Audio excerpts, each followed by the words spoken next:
My thing about Willard was everybody was upset about the process, right? Everybody tied to Maryland was upset. I don't care. I know he's fighting for his life when he says, "Give me money, give me resources." We're nickel and diming, and I listen. I say this without people can be upset about. It, I don't care. Maryland and me, that's home. I'm from there, as you know, Jeff. It's still a basketball school to me, and I don't give a damn how many millions they try to throw to a football. It just hasn't been what they think it's gonna be, like most of these schools.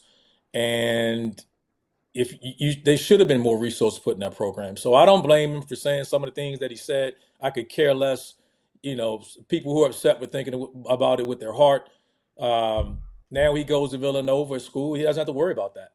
And there's a ton of coaches out there that's upset and frustrated with how they have to deal and navigate it with schools that have rich tradition in basketball, like University of Maryland. And then all of a sudden, the Terps, you're talking, he's complaining, and they've had financial issues. Like everybody's going to go through it, but so I have no problem with that.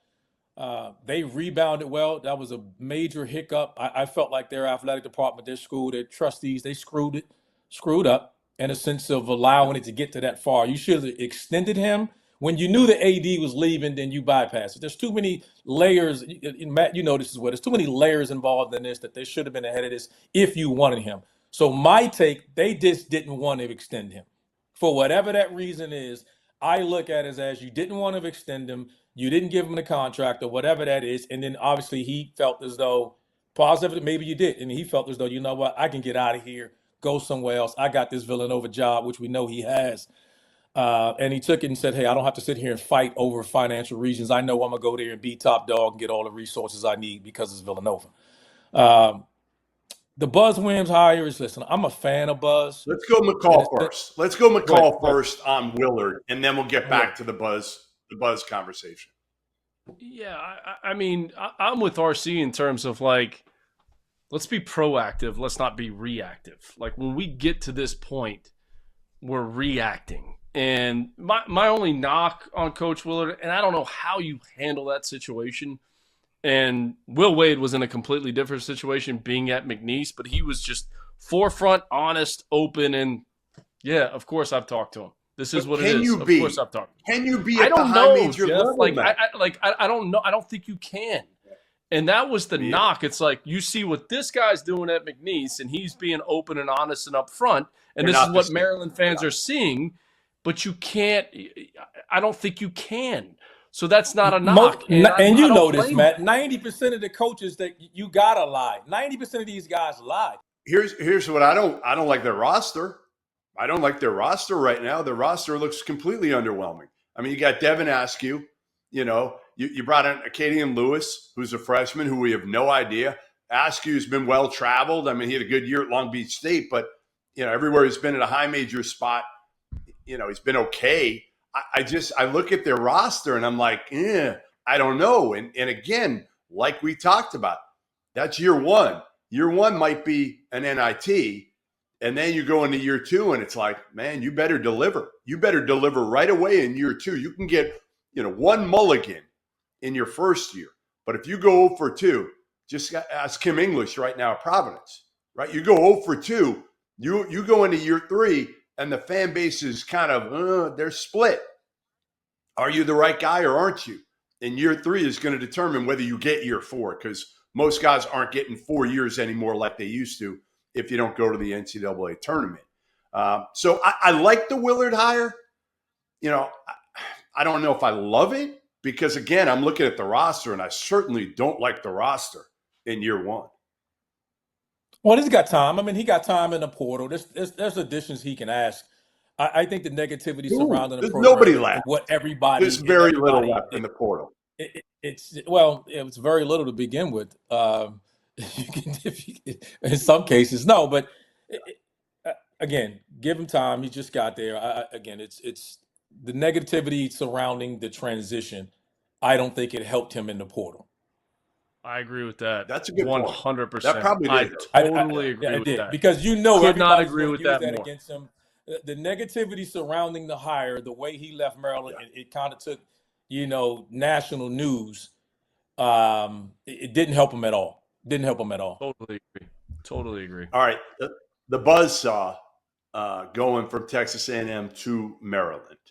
I've been out there saying, like, that's my head scratcher. That's my head scratcher, to be honest, just because I don't know about the fit. You know, RC, like you said, you're from around there. You're from Maryland. Buzz Williams is a guy that, yeah, go ahead. He can flat out coach, Jeff. I don't think either one of us will say that. I think this is one of those. Buzz doesn't let the feet, the paint dry on the wall long enough before he's out of there. I think this Maryland gig will be as quick as any. He'll win some games. He just what it is. He's just a guy that wears out people. He wears you out. And coaching Maryland and coaching at Georgetown, it's harder than people think. And there'll be some people that hear me that know in the area and know what I'm talking about. It's just more challenges than you think it is. It's never as easy. It looks great because you hear it from the outside. Oh, this talent, the DMV and all this other stuff. And then you get there and you're like, damn. It's always a lot more difficult than you think. And you can ask Ed Cooley. And we all think he's a hell of a coach. So I'm so Buzz just is Buzz. I acknowledge what he is and how good of a coach I think he is, but the way he is treated some people and the way he is sometimes just scratches your head. And this was Maryland trying to hire a save face, and right. Everybody's rumored he could get out, and this was the guy they could get because you knew he was getting out. That's what it felt like without even knowing anything. It was we lost the coach. Who are we gonna get?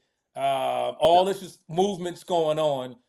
Buzz is looking to we rumor he's getting the hell out of A&M. Let's go get that guy now. We look like we've done our job. Bravo. Because again, I go back to trustees and everybody else that takes part in this mess that was created about Maryland basketball. And Buzz was just somebody they can say, all right, we got a successful coach.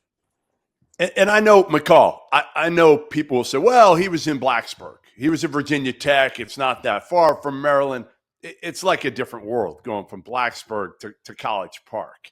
And you did it. You went from, Florida, Chattanooga, a southern guy up to Massachusetts.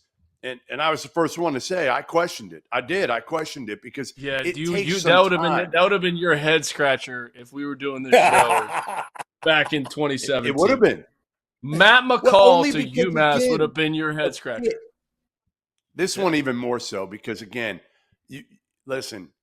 you treat people. I don't want to get into it too much with Buzz on that, but let's be honest.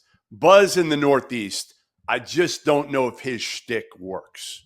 I think us in the Northeast, and I'm in Charleston, so I'm a little bit nicer, kinder. I can be manipulated. I can be manipulated a little bit more. Stop. Right? Stop. Bad example. All right, fine. I'm not there yet. I'm not there yet. I'm hoping to be there at some point. You're evolving. You're evolving. You're evolving. Here we go. You're evolving. Hey, when the weather's 80 degrees every day, I got a smile on my face a little bit more. It's amazing what a walk on the beach will do to you. That's right. Yeah. Yes. I'll be impressed when you jog across that bridge, like that Charleston Bridge. When you jog across that or walk across it, it's a long jog. It's a long jog. It's a long jog. Good luck. I don't think I can drive it. But I'm not jogging yet. It's not my head scratcher in terms of what we're going to talk about today, but it is a little bit of a head scratcher. But it's really not. I mean, this is what Buzz does. I'm talking on his side, right? You look at the tenure at Marquette, it was, I think, 5 or 6 years. Then he goes to Virginia Tech, it's 5 or 6 years. Then he goes to Texas A&M, it's 5 or 6 years. He never stays in one place for an elongated time saying, hey, all right, this is where I'm going. Like, it's just, he kind of bounces around. I've said it before. Like, it's like he gets a little shaky at a place and he moves on to the next one. The head scratcher for me, if you're him and he's established and Texas A&M's not trying to get rid of him, it's like, you're going to go take a job where you don't have an athletic director? Like, the alignment piece between the administration and your coach, and you're going there, and it's like, okay, your football coach thinks one thing. He thinks one thing in terms of revenue sharing.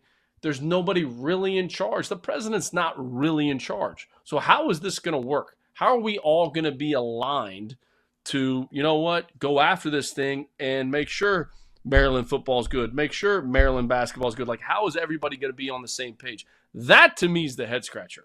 It's like you're taking a job Well, and you don't even know who your boss is.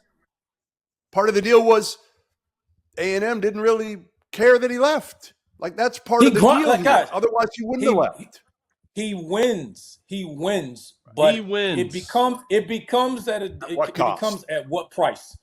And like I said, he's a grinder. His teams play that way. He's that way, and it wears people out. Say what we want about him, whether we like. I mean, I don't think anybody dislikes it. From a Maryland perspective, you're going to be in the tournament in 2 years. I can take that to the bank. He'll figure out a way. 1000%. The dude can coach. You're going to win games. I don't care who's in charge. You're going to get it. Now, talk to me in 4 or 5 years. You might be like, damn, like it might be time. And that's just who he is. It's how he is. You can't fault him for that. No matter what you hear or how people is with him, the guy can coach. The guy can win. He will win. We know that. So, as much as I've been critical of the Maryland administration, that part, they've checked the box for him, him doing that or whatever. So that's about the nicest thing I can say about the situation is the guy will win and he can coach his ass off. He can do that.